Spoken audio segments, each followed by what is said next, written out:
আমার ইচ্ছাগুলো কেন জানি না স্বপ্নের মতো সবসময় চাইলেই পূরণ হয় না। আসসালামু আলাইকুম মোর প্রিয় ভাই এবং বোনেরা, আপনারা সকলে কেমন আছেন? আল্লাহর অসীম রহমতে আমি অনেক ভালো আছি। তাই আজকে বিল্লা কারে করে ভিডিওটা শুরু করলাম। তো আমার সকালে নাস্তা যেহেতু বানানো নেই, তো উঠার কাম কি আর আমার মতো কে কে এত টেনশন করেন জানি না। মানে সকালবেলা উঠা কি যে একটা প্যারা লইয়া ঘুরি, কি রান্ধুম আসলে বিশ্রাই পাই না। কি রান্ধুম, প্রত্যেক দিন তো এক সবজি খাওয়ান যায় না, আর সকল কিছু মানে বাজারে যেটা পাই সেটাই আনতে হয়, কিছুই করার না। সবসময় সবকিছু মানে খাইতেও ভালো লাগে না। তো এই প্যারাটা মানে আমার কাছে অনেক খারাপ লাগে, কিছুই করার নাই। তারপর এই প্যারা যেহেতু আছে, সংসার করতে হইব, রান্ধতে হইব, রান্নার যাইতে যেহেতু আমার, তাইলে তো এই প্যারাটা নিতে হইব, কিছুই আর করার নাই। তো এই যে মিষ্টি কুমড়াটা চাইছিলাম রাঁধতে, মানে রান্ধন যাইব না, মানে মিষ্টি কুমড়াটা একটু কাঁচা কিরম জান, এর লেগে চিন্তা করলাম ভাজি করুম। আর এই যে বেগুনের কথা কি আর কমো, বেগুন দেখলেই তো আমার চোখ আটকা যায়। মানে বেগুন খাইলে আমার খাদ জানি মানে অ্যালার্জিতে সমস্যা হয়, তারপরেও কিছু করার নাই, বেগুনের সামনে দিয়ে আমি চোখ আর সরাইতেই পারি না। তো চিন্তা করলাম একটা বেগুন আনছি ভাজা খাওয়ানোর লেগা। আর যেহেতু আমার ঠান্ডার সমস্যা, আমার মুখে রুচিতেও কিন্তু অনেক সমস্যা, আমি মানে সবকিছু দিয়ে ভাত খাইতে পারি না, ভাজা পুরা আমার অনেক ভালো লাগে। তো এই চিন্তা করে বেগুনটা আনছিলাম, আর গাড়িগুলারে প্রথমে সিল্লা নিতেছে। আজকে কিন্তু গাড়ি অনেকগুলা, তারপরেও কিছু করার নাই। এখন মুই কাম করতে করতে অনেকটা চালু হয়ে গেছি। এমন সময় গেছে যে আমার এক কাজ করতে সারাদিন গেত, আর এখন কিন্তু অনেক সময় লাগে না। মানে আমার করতে করতে আসলে মানুষের অভ্যাসে পরিণত হয়।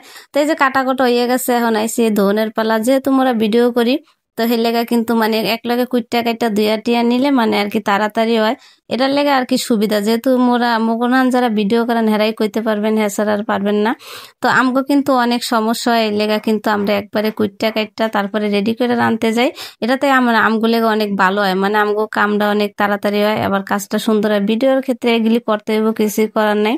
তাই যে পেঁয়াজ মরিচটা দিয়ে ভালো করে ভাজা নিতে আসি, ভাজা তারপরে এখানে সুন্দর করে মানে মিষ্টি কুমড়াটা দিয়ে দেবো। তো মিষ্টি কুমড়াটা মানে ভাজি করছিলাম, আমি ভাবছিলাম যে মিষ্টি কুমড়াটা ততটা ভালো না, কিন্তু ভাজি করার পর অনেক স্বাদ লাগছিল। আসলে যেহেতু খায়া এডিট করছি, আর মানে ভয়েসটা দিতে তো দেরি, এটা আপনারা জানেন, ভিডিও তো অনেক কাজ থাকে, মানে ভয়েস দিতে হয়, ভয়েস ওভার দিতে হয়। তো এই লেগে আপনারা কইবেন যে রান্নার আগে এই ভয়েস দিতে মানে মজা হয়েছে কেমনে বুঝলেন? আসলে এটা খায়া নিছিলাম, এই লেগে কইলাম।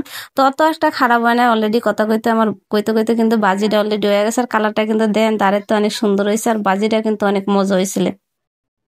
তো এই যে এখানে বেগুনটা মানে মশলা দিয়ে দিলাম, আর বেগুনে কিন্তু আমি টেস্টটা জিরার ফাঁকি দইনার ফাঁকিতে, এতে কিন্তু আমার স্বাদটা একটু বেশি লাগে। আর এরকম বেগুন ভাজিটা খাইতে আমার অনেকটা আর কি ভালো লাগে। তো এই যে বেগুনগুলা দিয়ে ভাজা হয়ে গেছে, আমি বেগুনগুলো উঠে এলাম।